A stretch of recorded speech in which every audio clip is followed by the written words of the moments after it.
2 days ago, Senator Chuck Schumer created an online portal for federal employees to disclose wrongdoing and abuses of power. And in a way, I'm kind of glad he did this because I have been here for a while, and there's a plethora of abuses of power I've seen, particularly in the area of censorship. So at the top of my complaint list would probably be Joe Biden and his staff, because they continually pressured large social media platforms to change their content moderation policies, to have a built-in bias system against any speech, which even had a hint of criticism against the Biden administration.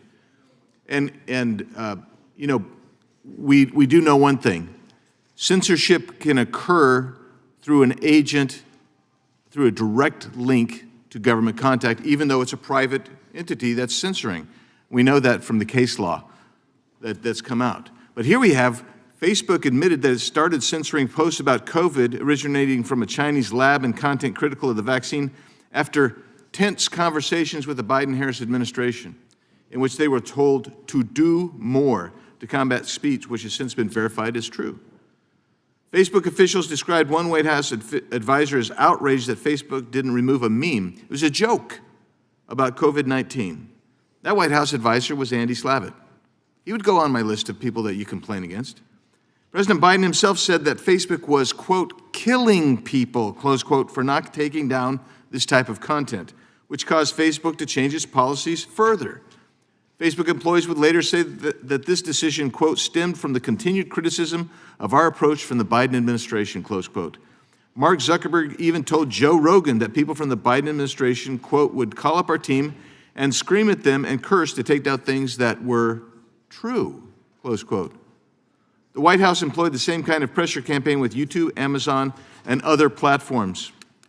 We could also include Anthony Fauci in this list since he perpetuated falsehoods about everything from the vaccine, social distancing, masks, and more.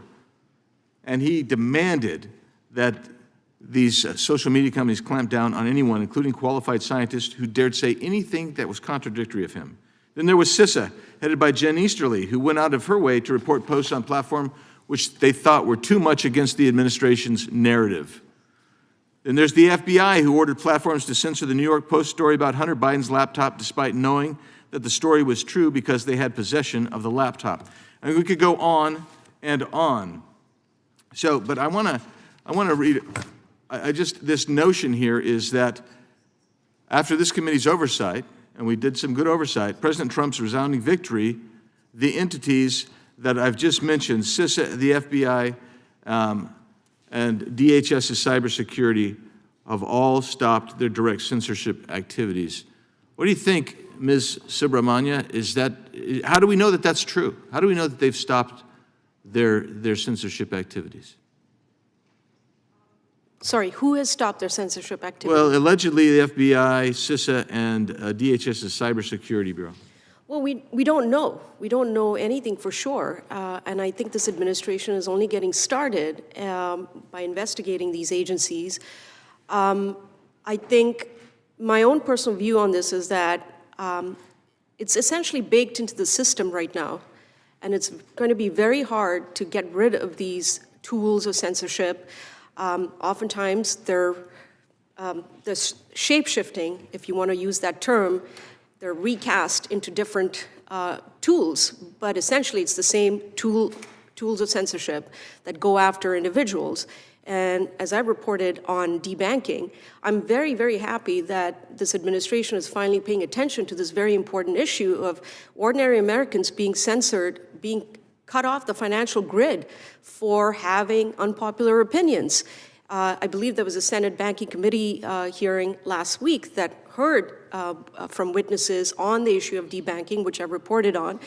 That's pretty scary. So I'm very, very happy that this attention is finally getting, this issue is finally getting the attention it deserves, and hopefully average Americans will not get debanked in the future. But we don't know anything for sure. It's still too early. Thank you. And I want to just comment on Mr. Aaron has said in his written statement, he's defining censorship as requiring government action. And yet, in order to get First Amendment protection, yet the Murphy v. Missouri case, which said that the plaintiffs did not get protection because they could not directly link the actions of government officials to their instances of censorship.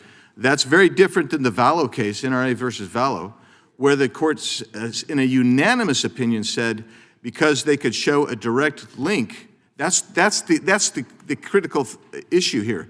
And we know that the Biden administration, and we could show that direct link, that they were causing censorship. They were and this is the Vallow case relying on the 1963 case. They were using coercive tactics to get censorship, and that's the distinction.